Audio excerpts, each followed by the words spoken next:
Albert from the Moto Academy here. Thank you guys for watching another one of our YouTube videos. Holy cow, cameraman Cam, he gets questions inside the app all the time, and guess what he gets asked? How do I set up my GoPro?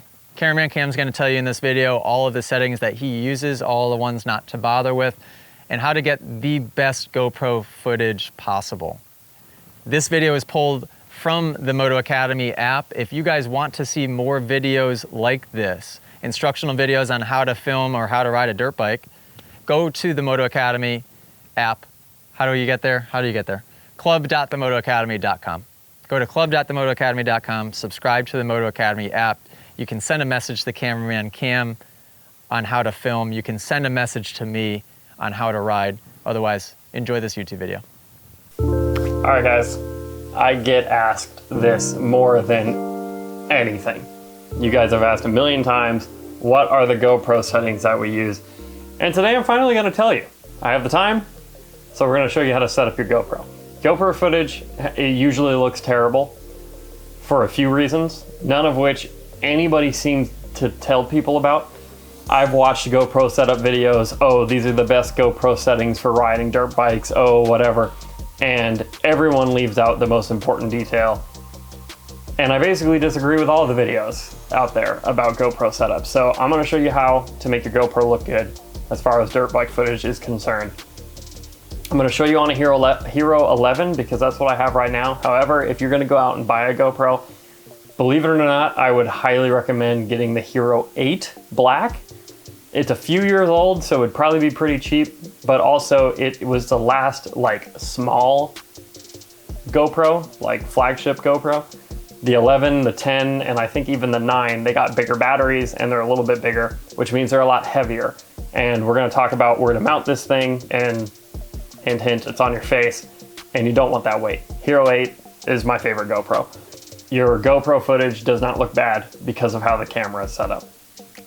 It's completely 100% with how you export it and how you edit the footage. So we'll blitz through the GoPro settings real quick and then move on from there. Okay, so as far as settings goes, if you swipe down and go into your actual picture settings, there's a video mode. I do have that in highest. That has to do with bitrate. Bitrate is the ticket with GoPro, so make sure that's on highest.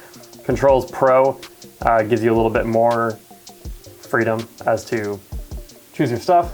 So I throw it in Pro mode. Basically all you gotta do here.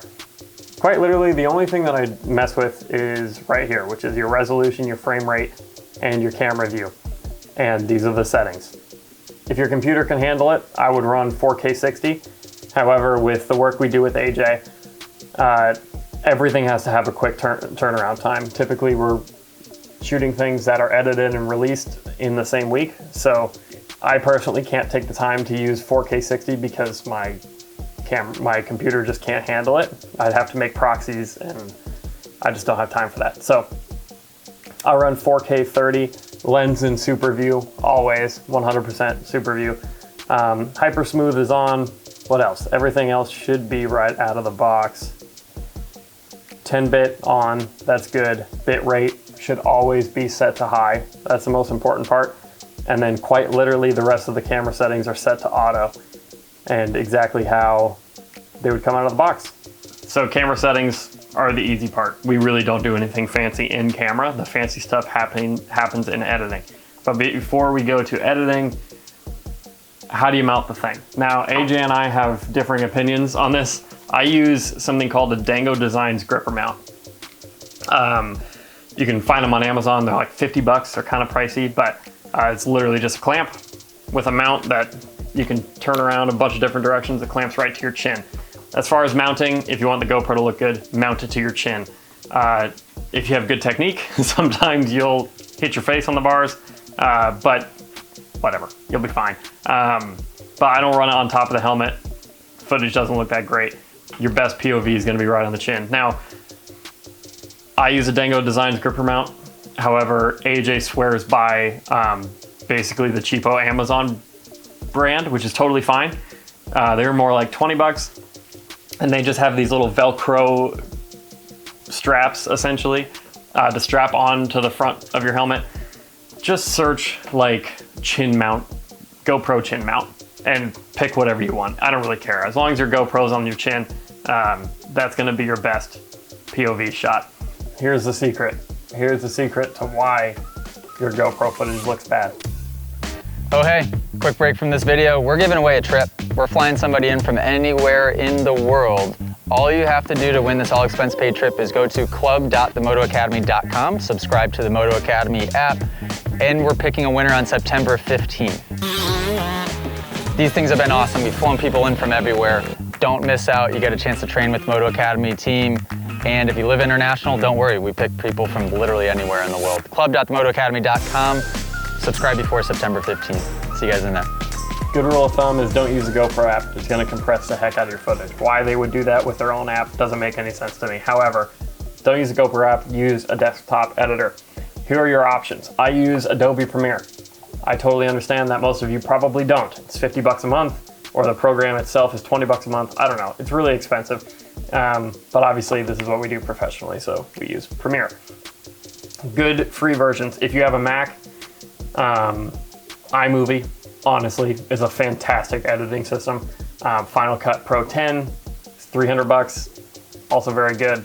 But then again, iMovie's free if you have a Mac. If you have a PC, DaVinci Resolve, there's a free version that's very good. That should allow you to do what I'm about to show you. But if you have a PC, just get a Mac. You'll be better off anyway. I have some footage here from last summer, me chasing my buddy Curtis. It was all shot on what we were talking about, the same settings, 4K 30, Super View. Again, use 4K 60 if your computer can handle it, but mine cannot. Looks great, mounted on your chin. That's the way to do it. That's how you get great GoPro footage. Now, here's the deal. Your footage looks bad and looks pixelated because of the bitrate that's exported out. Now, when you go file export, which that's pretty much universal in every program, and I'm gonna give you just a very surface level lesson on what bitrate means. Bitrate controls the file size, if you will, of your video. When you use a normal editor or you use the GoPro app or whatever, it's gonna default to like 10 to 20 megabytes a second. Which means for every second of video, it's gonna be 20 megabytes, right? So that's a small file size. But the way compression works, and this is gonna get a little bit confusing, but your resolution, right, 4K is 3840 by 2160 pixels. So you have 3840 on top, 2160 on the side, and then you can do the math to fill all the pixels in the middle. It's a lot of pixels, right? So to compress that, software will take a group of those pixels and turn them into one pixel, right? And that's less data. And that's why GoPro footage gets so pixelated, right? That was probably confusing, but anywho, here's how you combat that.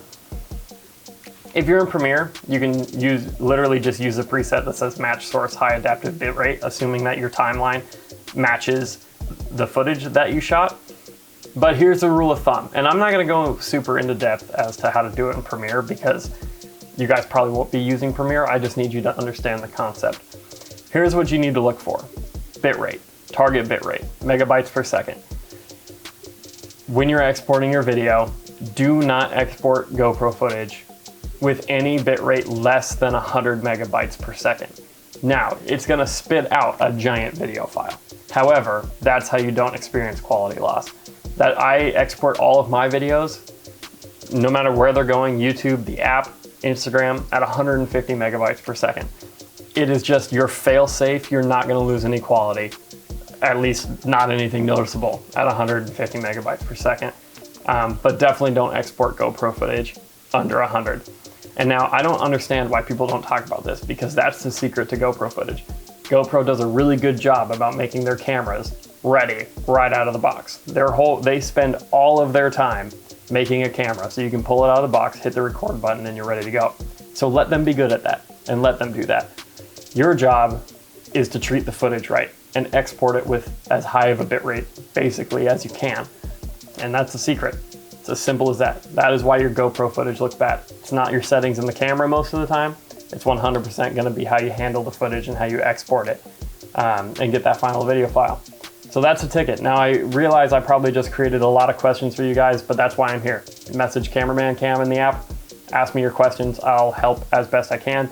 I'm not super familiar with softwares that aren't Adobe. I haven't used anything other than Adobe in many years now, but the concept is all the same. Find the bitrate when you're exporting the video and don't export under 100 megabytes per second.